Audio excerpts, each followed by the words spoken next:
Hello learners, എല്ലാവർക്കും മൈക്ലസിന്റെ മറ്റൊരു വീഡിയോയിലേക്ക് സ്വാഗതം. ഈ ക്ലാസ്സിൽ നമ്മൾ നോക്കുന്നത് ജൂൺ 2024 എക്കണോമിക്സിന്റെ ക്വസ്റ്റ്യൻ പേപ്പറിൽ പാർട്ട് 3 ആണ്. കഴിഞ്ഞ ക്ലാസ്സുകളിലൊക്കെ ആയിട്ട് ഒരു 40 ക്വസ്റ്റ്യൻസ് ഓണം നമ്മൾ പറഞ്ഞു തന്നിട്ടുണ്ട്. അതിന്റെ ബാക്കിയാണ് ഇന്ന് നോക്കുന്നത്. ഒരു ക്വസ്റ്റ്യൻ ആയിട്ട് വായിക്കാം.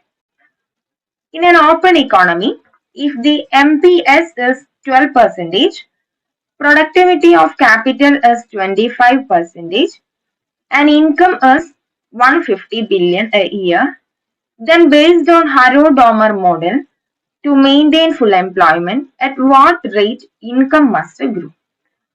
Options: option A 3%, option B 30%, option C 0.3%, and option D 0.03%.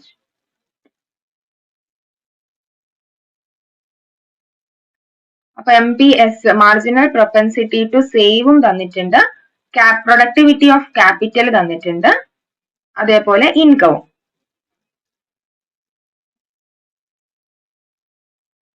Capital output ratio ഇതിൽ നിന്ന് കണ്ടെത്താൻ പറ്റും അല്ലെ. പിന്നെ എങ്ങനെയാണ് നമ്മൾ ഇൻകം ഗ്രോത്തിലോട്ട് എത്തുന്നത് നോക്കാം. Harrod-Domar provides a relationship between savings, capital, productivity, economic growth to maintain full employment, and according to this model, the required income, that is G, to maintain full employment is calculated by using the equation S divided by K. S എന്ന് പറഞ്ഞാൽ saving rate ആണ്, and K capital output ratio ആണ്. അപ്പം ഇതില് നമുക്ക് MPS marginal propensity to save തന്നിട്ടുണ്ട്. എത്രയാണ്? 12% ആണ്. അപ്പൊ അത് നമുക്ക് കൺവേർട്ട് ചെയ്യുമ്പോഴത്തേക്ക് 0.12. ദെൻ ക്യാപിറ്റൽ പ്രൊഡക്ടിവിറ്റി 25% ആണ്, പെർസെന്റേജിലാണ് തന്നിരിക്കുന്നത്. അത് മാറ്റുമ്പോഴത്തേക്ക് നമുക്ക് 0.25 കിട്ടി. ഇനി ക്യാപിറ്റലിന്റെ പ്രൊഡക്ടിവിറ്റി വെച്ചിട്ട് നമുക്ക് ക്യാപിറ്റൽ ഔട്ട്പുട്ട് റേഷ്യോ കാണാം. സോ അതിന് 1 ഡിവൈഡഡ് ബൈ 0.25 4. ഇനി നമുക്ക് ആവശ്യമുള്ള എല്ലാം ആയി അല്ലെ, സേവിങ് കിട്ടി, ക്യാപിറ്റൽ ഔട്ട്പുട്ട് റേഷ്യോയും കിട്ടി. ഇനി ഇത് ഡിവൈഡ് ചെയ്യാം 0.03. ഇനി അതിനെ നമ്മൾ എന്തിലോട്ടാക്കണം? പെർസെന്റേജിലോട്ടാക്കി മാറ്റണം. ആ സമയത്ത് 3% ഇൻറ്റു 100 ചെയ്യുമ്പോൾ 3% കിട്ടി. സോ അങ്ങനെയാണ് ആൻസർ 3% ഓപ്ഷൻ എ ആയിട്ട് വരുന്നത്. Arrange the following poverty estimation committees in sequence, that is oldest being the first. Committees: Lakdawala Committee, Dandekar VM and N. Dutt, Niti Ayog, Tendulkar Committee, Rangarajan Committee. Option A ABEDC, option B DADEC, option C DAEDC, and option D ABDEC.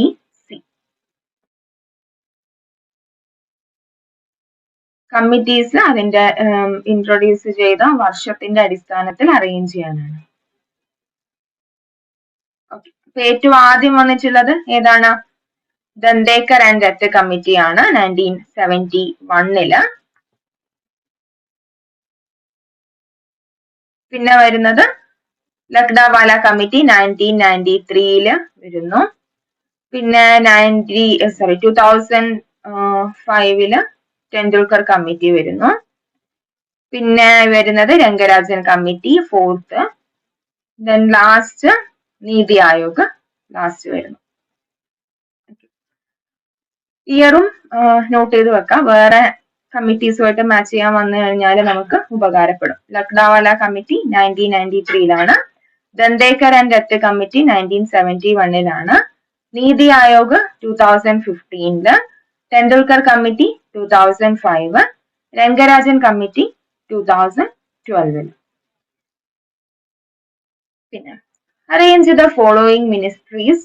പിന്നെ അതേപോലെ ഉണ്ടല്ലോ ഇത്തരത്തിലുള്ള committees ഒക്കെ almost ഈ കാര്യങ്ങൾ മാത്രം, അല്ലെങ്കിൽ പ്രധാനപ്പെട്ട ഇത്തരത്തിലുള്ള കമ്മിറ്റികളുടെ കാര്യം മാത്രമാണ് അറേഞ്ച് ചെയ്യാനായിട്ട് ചോദിക്കുക. അപ്പോ ഇയർ കറക്റ്റ് ആയിട്ട് ഓർത്തു വെക്കാൻ പറ്റിയില്ലെങ്കിലും കുറെ കമ്മിറ്റീസ് പ്രധാനപ്പെട്ടത് ലിസ്റ്റ് ഔട്ട് ചെയ്തിട്ട് അതിന്റെ ക്രോണോളജി ജസ്റ്റ് ഒന്ന് ഓർത്ത് വെക്കുമെങ്കിലും ചെയ്യാം കേട്ടോ.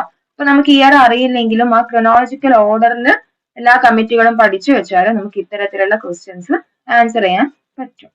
ഇയർ പഠിക്കാൻ ബുദ്ധിമുട്ടുള്ളവരാണെങ്കിൽ അങ്ങനെ ചെയ്യാം. ഓക്കെ, അത് വേറെ ഇപ്പൊ കമ്മിറ്റികളുടെ പേരും ഏതെങ്കിലും ടാക്സ് ഇൻട്രൊഡ്യൂസ് ചെയ്ത വർഷമായിട്ടൊന്നും അങ്ങനെയൊന്നും മാച്ച് ചെയ്യാൻ ചോദിക്കില്ല.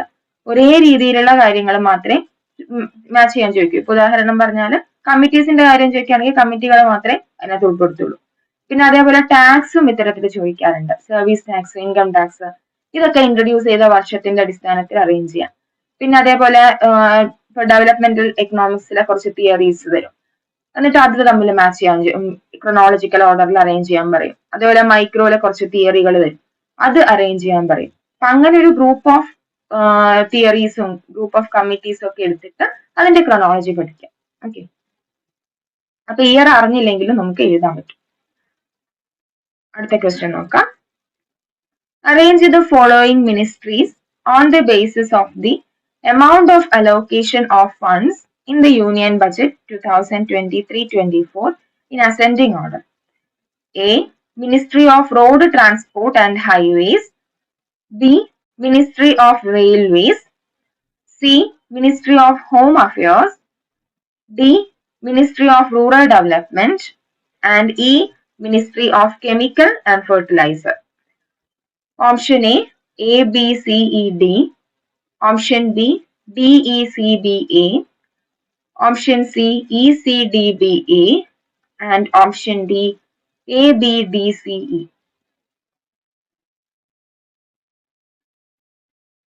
യൂണിയൻ ബജറ്റിൽ ഫണ്ട് അലോക്കേറ്റ് ചെയ്യുന്നതിന്റെ ക്രമത്തിൽ അറേഞ്ച് ചെയ്യാനാണ്. നോക്കാം. കറക്റ്റ് ക്രോണോളജി വരുന്നത്, കറക്റ്റ് ഓർഡറിൽ വരുന്നത് ഓപ്ഷൻ ബി ആണ്. അതായത് ആദ്യം വരുന്നത് ministry of rural development 177 lakh crore ആണ്. പിന്നെ വരുന്നത് 178 lakh crore ministry of chemical fertilisers. പിന്നെ വരുന്നത് മിനിസ്ട്രി ഓഫ് ഹോം അഫയേഴ്സ് 190 ആണ്. പിന്നെ ministry of railways 240, ministry of road transport and highways 270 lakh crores ആണ് അലോക്കേറ്റ് ചെയ്തിരിക്കുന്നത്.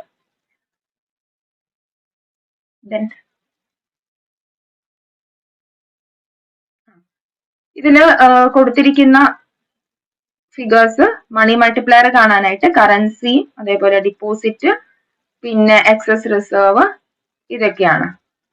അപ്പോ ഈ തന്നിരിക്കുന്ന ഡാറ്റ വെച്ചിട്ട് നമുക്ക് മണി മൾട്ടിപ്ലയർ കാണാന്ന് പറഞ്ഞാൽ അത് പോസിബിൾ അല്ല. അതുകൊണ്ടാണ് ഇത് നോട്ട് ഫൗണ്ട് കൊടുത്തിരിക്കുന്നത്.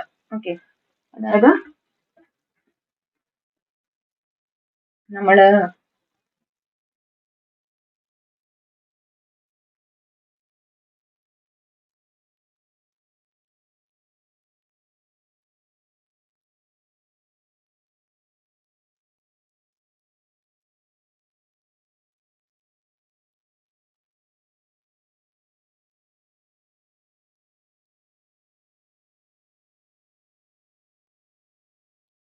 മണി മൾട്ടിപ്ലയർ കാണാനായിട്ട് ഉപയോഗിക്കുന്ന ഇക്വേഷൻ എന്ന് പറയുന്നത് എന്തായിരുന്നു?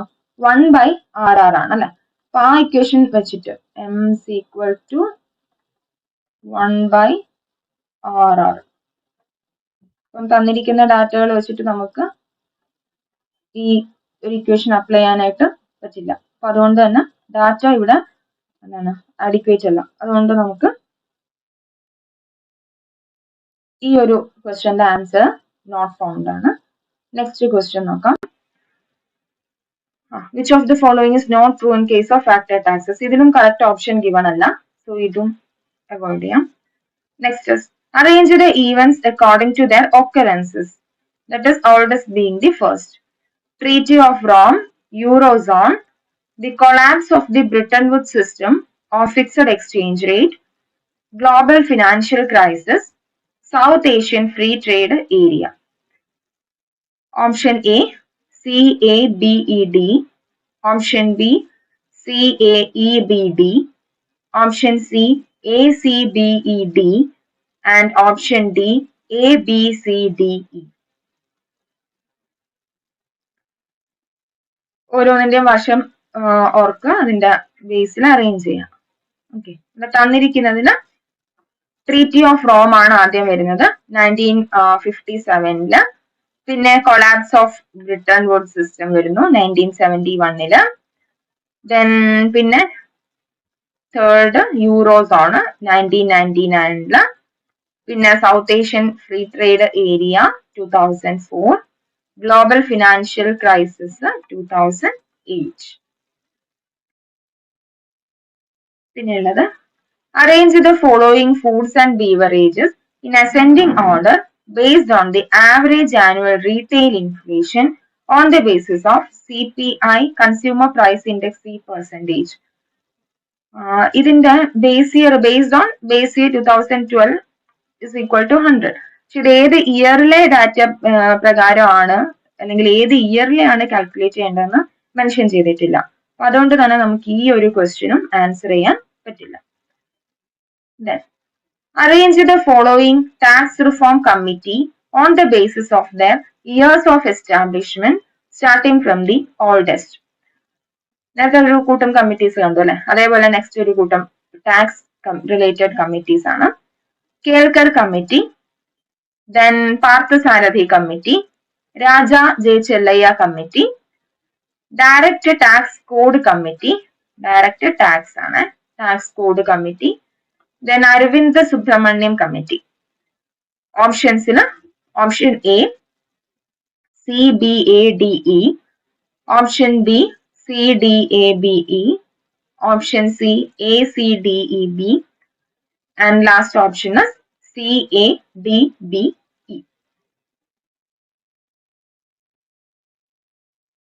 നോക്കാം. ആദ്യം വരുന്നത് രാജാ ജെ ചെല്ലയ്യ കമ്മിറ്റിയാണ് 1991. ദെൻ അതിനുശേഷം Kelkar committee 2002. Then direct tax code committee 2010.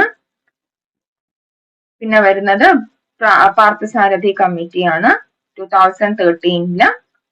And last Arvind Subramanian committee 2015. Then match the following. List 1 sample standard deviation, sample variance, difference of two independent sample means, difference of two independent standard deviation. List 2 അതിന്റെ equation ആണ് കൊടുത്തിരിക്കുന്നത്, വായിച്ചു നോക്കാം. Root sigma 1² n1 plus sigma 2² n2. പിന്നെയുള്ളത് sigma square root 2/n, then root sigma square 2n, root sigma 1² n1 plus sigma 2² n2. ഓപ്ഷൻസും കൊടുത്തിട്ടുണ്ട്. ഏതാണ് right one? Option B ആണ്. സാമ്പിൾ സ്റ്റാൻഡേർഡ് ഡീവിയേഷന്റെ ഇക്വേഷൻ എന്ന് പറയുന്നത് sigma square root 2n. Then sample വേരിയൻസിന്റെ equation sigma square root 2/n. Independent of two independent sample means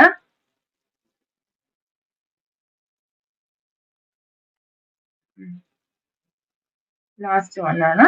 root sigma 1² n1 plus sigma 2² n2. Difference of independent standard deviation, first one. Okay.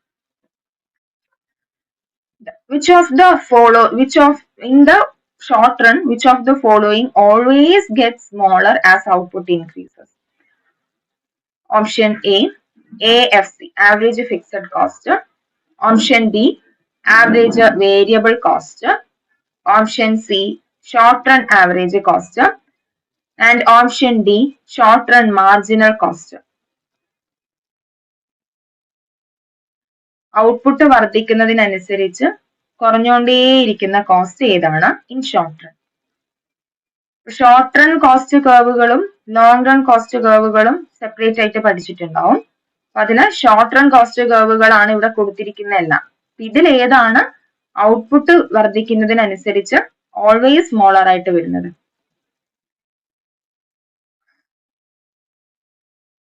Average fixed cost ആണ് അല്ലെ. Average variable cost ഒക്കെ എങ്ങനെയാ വരുന്നത്? AC, then AVC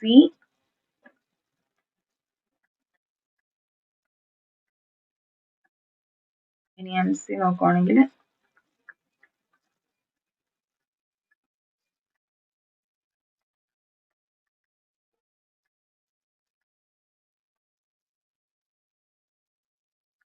MC ഇങ്ങനെ വരും അല്ലെ. അപ്പൊ output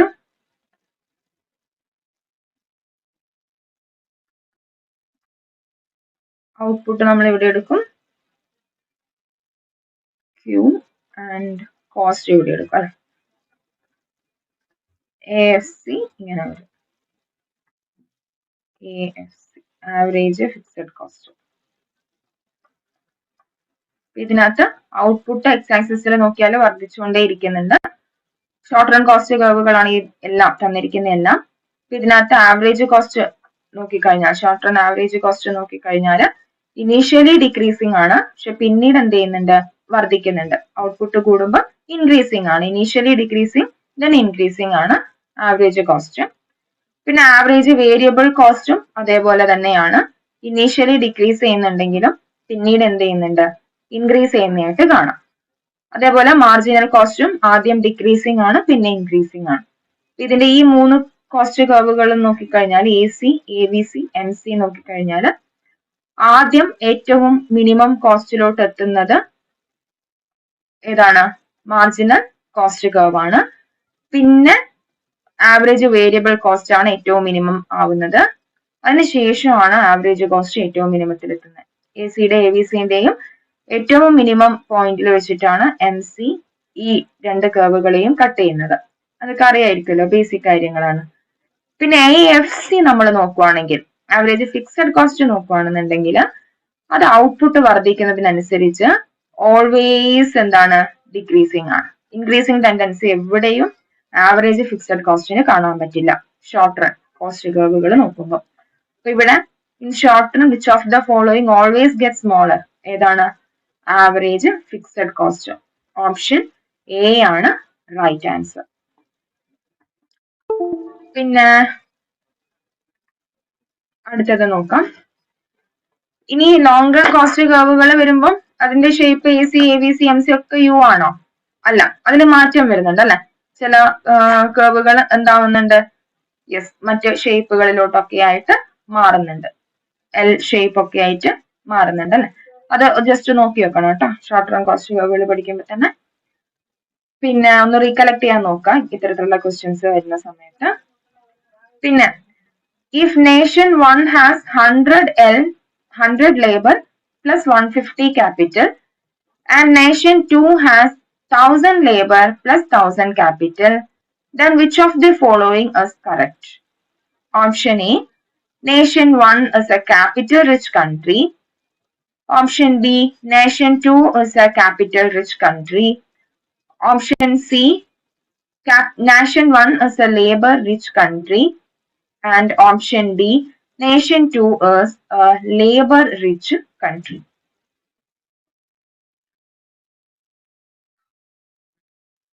ഇതിൽ ഏത് തിയറി പ്രകാരമാണ് നമ്മൾ അപ്രോച്ച് ചെയ്യേണ്ടത് ഈ ക്വസ്റ്റ്യന്? ആബ്സല്യൂട്ട് കോസ്റ്റ് അഡ്വാൻറ്റേജ് പ്രകാരമാണെങ്കിൽ ഏത് നേഷൻ ആണ് മീൻസ് ഇതിനകത്ത് ക്യാപിറ്റൽ റിച്ച്, ലേബർ റിച്ച് എന്നൊക്കെ ചോദിച്ചാൽ നമ്മൾ ഏത് പറയും? നേഷൻ 2 പറയും അല്ലെ. പക്ഷെ ഇവിടെ നേഷൻ 2 നമുക്ക് പറയാൻ പറ്റില്ല, ബിക്കോസ് ഇവിടെ എന്താണ്, നമ്മൾ കമ്പാരിറ്റീവ് കോസ്റ്റ് അഡ്വാൻറ്റേജ് പ്രകാരം ഒന്ന് ചിന്തിച്ചു നോക്കിയാൽ ഇതിന്റെ ആൻസർ കിട്ടും. ഏതാണ്? നേഷൻ 1 ആണ് ക്യാപിറ്റൽ റിച്ച് കൺട്രി. അതായത് നേഷൻ 1-ല് 100 ലേബറും 150 ക്യാപിറ്റലും ഉണ്ട്. ആൻഡ് നേഷൻ 2-ല് 1000 ലേബറും 1000 ക്യാപിറ്റലും ആണ് ഉള്ളത്. അപ്പൊ ഇതില് 2 ലേബറും ക്യാപിറ്റലും നോക്കുവാണെങ്കിൽ അഡ്വാൻറ്റേജ് നേഷൻ 2-നാണ്. പക്ഷേ നമ്മൾ എന്ത് ചെയ്യാ, ഇവിടെ കമ്പയർ ചെയ്യാ 2, നേഷൻ 1-ലെ ലേബറും ക്യാപിറ്റലും തമ്മിൽ കമ്പയർ ചെയ്യുമ്പോൾ നേഷൻ 1-ല് ക്യാപിറ്റൽ ആണ് കൂടുതൽ. അപ്പൊ നേഷൻ 1 ക്യാപിറ്റൽ റിച്ച് കൺട്രി ആണെന്ന് പറയാം. ഈവൻ ദോ നേഷൻ 2 രണ്ടിലും റിച്ച് ആണ് എന്നിരിക്കെ തന്നെ. ഓക്കെ, അപ്പൊ nation 1 is a capital rich country. Option A ആണ് right answer.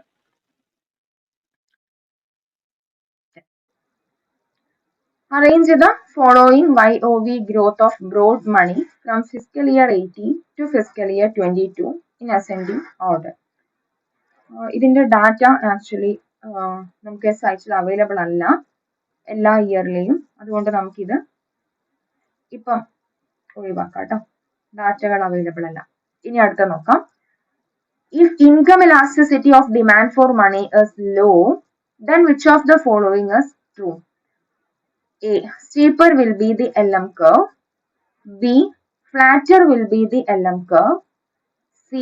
Flatter will be the IS curve. And D. Steeper will be the IS curve. Income elasticity of demand for money low ആവുന്ന സമയത്ത് ഉള്ള correct statement. നമ്മൾ കഴിഞ്ഞ ക്ലാസ്സിൽ ഇത്തരത്തിലുള്ള question discuss ചെയ്യുന്ന 2024 തന്നെ നമ്മൾ IS കർവും LM കർവും സ്റ്റീപ്പറും ഫ്ലാറ്ററും ഒക്കെ ആവുന്ന കണ്ടീഷൻസ് എല്ലാം മെൻഷൻ ചെയ്തിട്ടുണ്ട്. അപ്പം ഇവിടെ right answer steeper will be the LM curve ആണ്. ജസ്റ്റ് അതിലോട്ടൊന്ന് റെഫർ ചെയ്ത് നോക്കട്ടെ. Then which of the following is not true in case of expansionary fiscal policy? A. Increase of unemployment benefits and state pensions. B. Increase of property taxes to check escalating house prices. C. Government support for business startups through subsidies. And D. Increasing of public sector investment on infrastructure.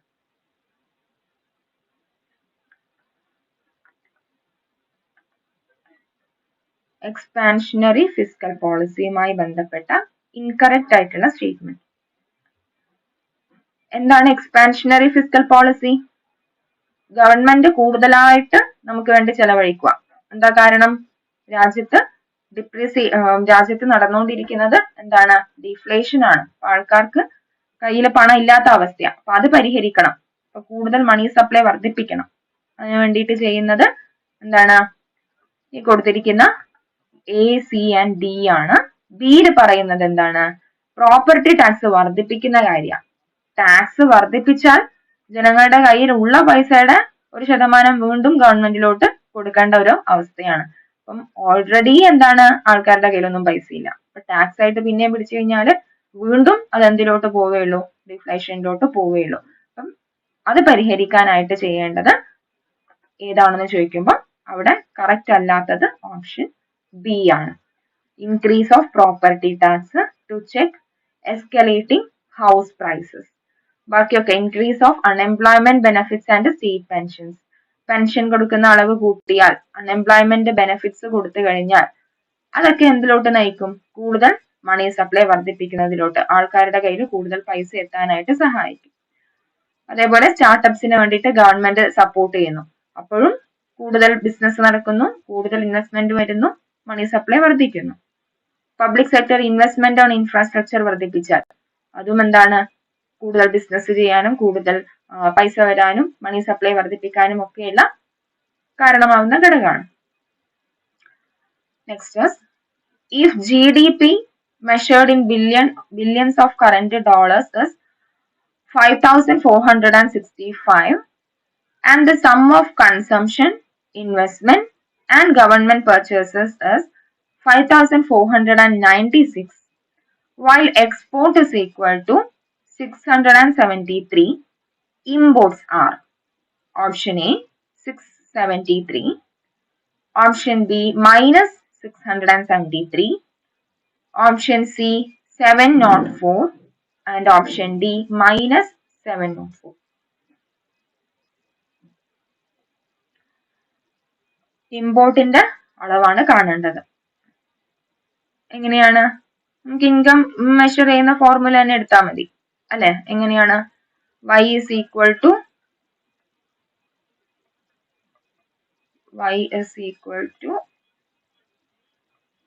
C plus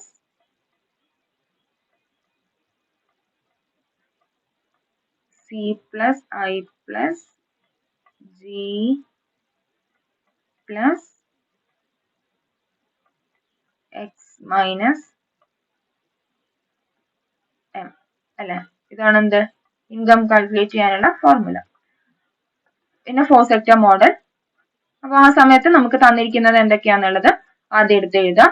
GDP income തന്നിട്ടുണ്ട്, Y തന്നിട്ടുണ്ട് അല്ലെ, 5465 ആണ്.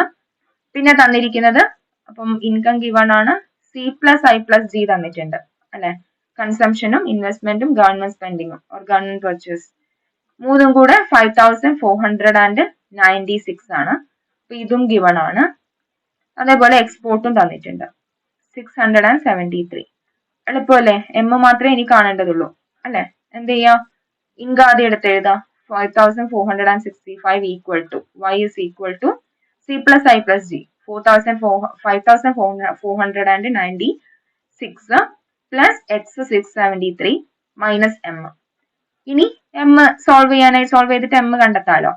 M is equal to എങ്ങനെ കിട്ടും? 6169 minus 5465. Answer is 704. C ആണ് answer. Then find the correct formula to compute the rate of effective protection. Direct question ആണ്, equation for effective protection. Option D ആണ് right answer.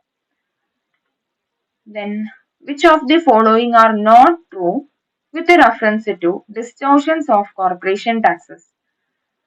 A. Encourage short-lived versus long-lived capital goods. B. Encourage investment in assets that can be collateralized compared with those that cannot. C. Encourage investment in industries having lower debt-equity ratios. And D. May give rise to leasing and tax-induced merge. Option A only. Option B, A and C only. Option C, A, C and D only. And option D, B and D only. Not true ആണ് ചോദിച്ചിരിക്കുന്നത്. ഏതാണ്? Option B ആണ് right answer. A and C ആണ് incorrect, ബാക്കി കൊടുത്തിരിക്കുന്നതൊക്കെ correct ആണ്. അപ്പം tax ഡിസ്റ്റോർഷൻസുമായി, കോർപ്പറേഷൻ ടാക്സ് ഡിസ്റ്റോർഷൻസുമായിട്ട് റിലേറ്റ് ചെയ്യുന്ന കുറച്ച് സ്റ്റേറ്റ്മെന്റ്സ് നോക്കാം. Corporation tax can encourage investment in short lived versus long lived capital goods due to different depreciation schedules and tax treatments. So അതുകൊണ്ടാണ് സ്റ്റേറ്റ്മെന്റ് എ നമ്മൾ കറക്റ്റ് ആണെന്ന് പറഞ്ഞത്. ഇനി corporation tax can encourage investment in assets. Corporate tax can encourage investment in assets that can be collateralized compared with those that cannot, because collateralized assets often provide tax shield and more favorable borrowing conditions. Then corporation tax typically encourage investment in industries with a higher debt equity ratio. ഇവിടെ കൊടുത്തിരിക്കുന്നത് എന്താണ്? Encourage investment in industries having lower debt equity ratio ആണ്. So that is wrong statement. പിന്നെ corporation tax may give rise to leasing and tax induced mergers as companies looks to take advantage of tax benefits and efficiencies. Under fixed exchange rate system, an increase in domestic interest over foreign interest rate will result in A. An appreciation of domestic currency. B. A depreciation of domestic currency. C. An increase in domestic money supply. And D. A decrease in domestic money supply. But domestic interest rate വർദ്ധിച്ചാൽ, നമ്മളുടെ രാജ്യത്തെ interest rate പലിശ നിരക്ക് വർദ്ധിക്കുകയാണെങ്കിൽ എന്ത് ചെയ്യും? നമ്മളുടെ രാജ്യത്ത് അല്ലെങ്കിൽ ഡൊമസ്റ്റിക് കൺട്രിയിൽ കൂടുതൽ ആൾക്കാർ വന്നിട്ട് ഇൻവെസ്റ്റ് ചെയ്യും, കാരണം കൂടുതൽ ഇൻട്രസ്റ്റ് റേറ്റ് കിട്ടുന്നുണ്ടല്ലോ. അപ്പൊ എന്താവും? മണി സപ്ലൈ വർദ്ധിക്കൂലേ? അപ്പം an increase in domestic money supply ആണ് right answer. Then which of the following is not true in case of intergenerational burden of public debt? A.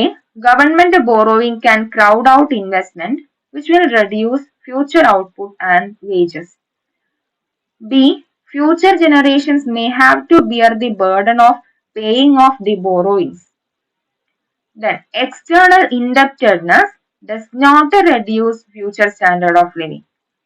And D, issuing bonds may decrease investment and thus make future generation worse off indirectly.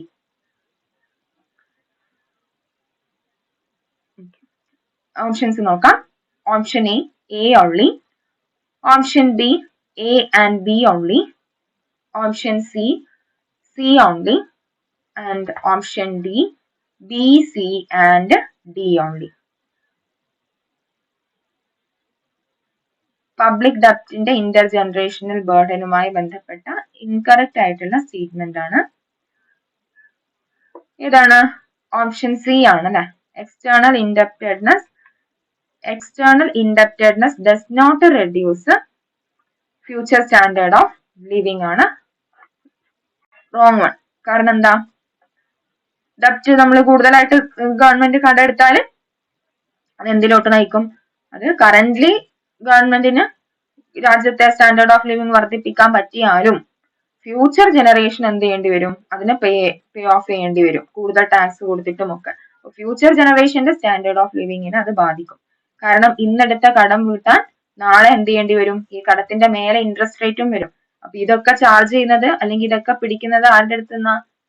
ജനങ്ങളുടെ അടുത്ത് നിന്നാണ് തന്നെയാണ്. അപ്പൊ future generation currently standard of living ഈ ഡെപ്റ്റ് എടുത്ത പണം കൊണ്ട് വർദ്ധിപ്പിക്കാൻ ഗവൺമെന്റിന് പറ്റിയാലും ഫ്യൂച്ചർ ജനറേഷന്റെ അടുത്ത് നിന്നും കൂടുതൽ ടാക്സ് പിടിച്ചിട്ട് ഈ ഡെപ്റ്റും അതിന്റെ ഇൻട്രസ്റ്റും പേ ചെയ്യേണ്ടതായിട്ട് വരും. അപ്പൊ അത് ഫ്യൂച്ചർ ജനറേഷന് എന്ത് ചെയ്യുന്നുണ്ട്? ഹാംഫുൾ ആയിട്ട് ബാധിക്കുന്നുണ്ട്.